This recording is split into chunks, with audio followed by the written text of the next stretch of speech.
4, 3, 2, 1. Bonjour à tous les théophiles et bienvenue dans notre 37e cours sur les chemins prophétiques de la Bible. Aujourd'hui, nous voulons parler de l'adoration et du prophétisme. L'adoration dans la Bible a une très grande place et il convient, avant d'en comprendre la signification, plap, plap, plap, on recommence, on repart. 4, 3, 2, 1, parti.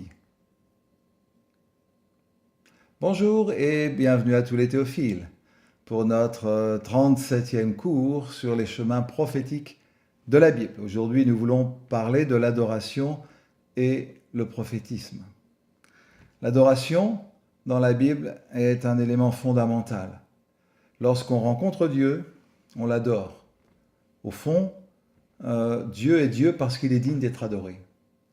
Et l'Écriture nous montre qu'on ne peut pas faire autrement que l'adorer lorsqu'on le rencontre vraiment. C'est pourquoi on s'aperçoit qu'à chaque fois que les hommes ou les femmes dans la Bible ont rencontré Dieu face à face, vraiment, ils ont été profondément impactés, mais ils ont été contraints de l'adorer. Et on peut se poser la question de tous ces gens qui disent « Dieu m'a dit, Dieu m'a dit, Dieu m'a dit », comme s'ils avaient vu Dieu tous les 4 matins apparaître. Et lorsqu'on ne voit pas de transformation importante dans leur vie, et lorsqu'on ne voit pas un mouvement d'adoration produit par le Seigneur lui-même. Alors on trouve des exemples assez important, manifeste de l'adoration.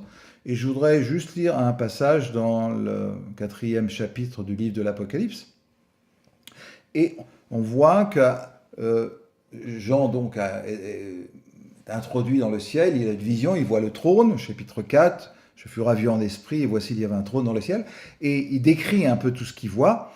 Et autour du trône, il y a 4 êtres vivants, et ces 4 êtres vivants ne cessent de dire, jour et nuit, « Saint, Saint, Saint est le Seigneur Tout-Puissant, qui était, qui est et qui vient. » Alors, on voit, quand les êtres vivants rendent gloire et honneur et action de grâce à celui qui est assis sur le trône, à celui qui vit au siècle des siècles, donc à Dieu, ceux qui sont au plus près du trône proclament sa sainteté, et nous l'avons vu, proclamer la sainteté, c'est dire que Dieu est Dieu. Dire que Dieu est saint, c'est dire qu'il est Dieu. Et à ce moment-là, les 24 vieillards, qui, semble-t-il, représentent l'ensemble des croyants de l'Ancien et du Nouveau Testament, se prosternent devant celui qui est assis sur le trône. Ils adorent celui qui vit au siècle des siècles et jettent leur couronne en disant « Tu es digne, notre Seigneur et notre Dieu, de recevoir la gloire, l'honneur, la puissance, car tu as créé toutes choses, et c'est par ta volonté qu'elles existent. » Au fond, ce texte suggère que ceux qui sont au plus près du trône ne peuvent qu'adorer jour et nuit. C'est-à-dire qu'il y a un mouvement d'adoration qui est produit par le trône, par la présence de Dieu, par Dieu lui-même. Et ce mouvement d'adoration va toucher ceux qui sont au plus près. Et les êtres vivants vont adorer, et ceux qui sont juste après, les 24 vieillards, vont adorer, on l'a vu, on va voir ce que ça veut dire. Et après, les anges vont adorer, et après, toute l'humanité va adorer. C'est-à-dire qu'il y a un mouvement qui vient du trône, qui remplit tout l'univers et qui produit l'adoration. C'est pourquoi l'apôtre Paul dira, à la fin, quand le Christ manifestera sa gloire dans son royaume, tout genou fléchira. C'est-à-dire que dans le contexte de ce qu'on va voir, tout le monde adorera le Seigneur. Parce que lorsque Dieu se manifeste, il produit par sa seule présence un mouvement d'adoration. C'est-à-dire que l'adoration est le résultat de la personne même de Dieu. Alors pour comprendre ce phénomène par rapport à la prophétie, il faut savoir que la Bible utilise 2 mots pour parler de l'adoration. Et il y en a un qui veut dire le prosternement. On se prosterne devant Dieu. C'est ce qu'on vient de voir. Ils se prosternent et ils adorent. Et on trouve souvent, lié au phénomène de l'adoration, un prosternement. Et les prophètes sont extrêmement dynamiques pour révéler ça. La plupart d'ailleurs des visions que l'on a de Dieu sont des visions données ou reçues par les prophètes. Et cette vision que les prophètes nous communique va produire le prosternement. Voilà, la place des prophètes dans cette première compréhension de l'adoration est essentielle. Malheureusement, autrement, il y a une autre façon, il y a une autre compréhension de l'adoration dans le Nouveau Testament qui n'est pas le prosternement, mais qui est le service. C'est-à-dire, lorsque on est face à Dieu, il y a une seule chose que l'on peut faire, c'est le servir. Et on trouve ça lorsque Ésaïe rend cette vision, beaucoup d'autres textes, mais bon, Ésaïe est intéressant. Il a donc une vision de Dieu, il a un mouvement de prosternement. Il entend les anges qui disent Saint, Saint, Saint, etc. Et il dit malheur à moi, etc. Donc Dieu le rencontre, Dieu le touche et lui dit maintenant va. Qui enverrai-je? Ésaïe dit moi je veux bien. Donc voilà.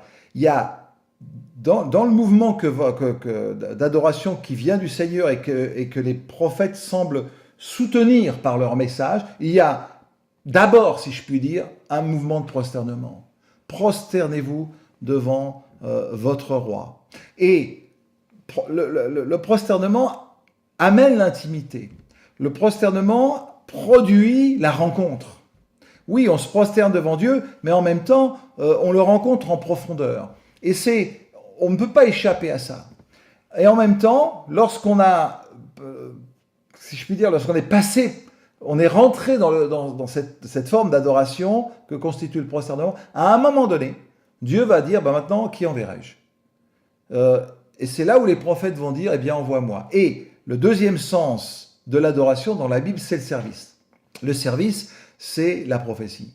Pour être simple, quand vous priez pour les gens, vous servez les autres, vous êtes au service des autres, eh bien, vous adorez.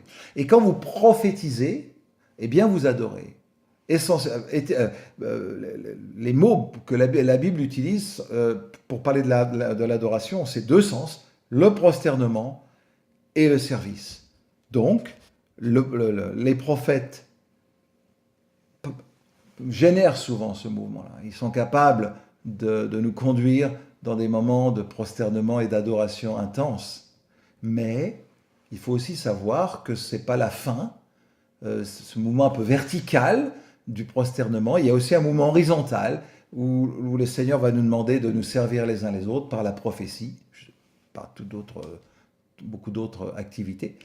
Ce qui veut dire que l'adoration n'est pas un moment réservé le dimanche matin, par exemple, lorsqu'on est en train de chanter un cantique, pas du tout, ça en fait partie, mais c'est pas du tout réservé à ça, parce que le prosternement, on peut le vivre par notre discipline, par notre obéissance au Seigneur dans la vie de tous les jours, mais en même temps, la deuxième idée que la parole de Dieu nous donne par rapport à l'adoration, c'est que c'est quelque chose que l'on fait lorsqu'on sert les autres. Ça veut dire que le chrétien, dans sa vie de tous les jours, dans son quotidien, va servir les autres, chercher à bénir les autres, chercher à faire du bien, chercher à être utile aux autres et à adorer. C'est pourquoi les prophètes nous disent, vous ne pouvez pas être chrétien le dimanche et pas chrétien dans la semaine, parce que c'est un non-sens. Parce que tu ne peux pas adorer le dimanche et te dire, mais dans ma vie de tous les jours, je n'adore pas. Il n'y a pas de séparation. Maintenant, notre vie est consacrée à Dieu et notre vie est une vie d'adoration. Nous sommes des adorateurs et que les prophètes nous le disent et nous le rappellent. Que Dieu nous bénisse.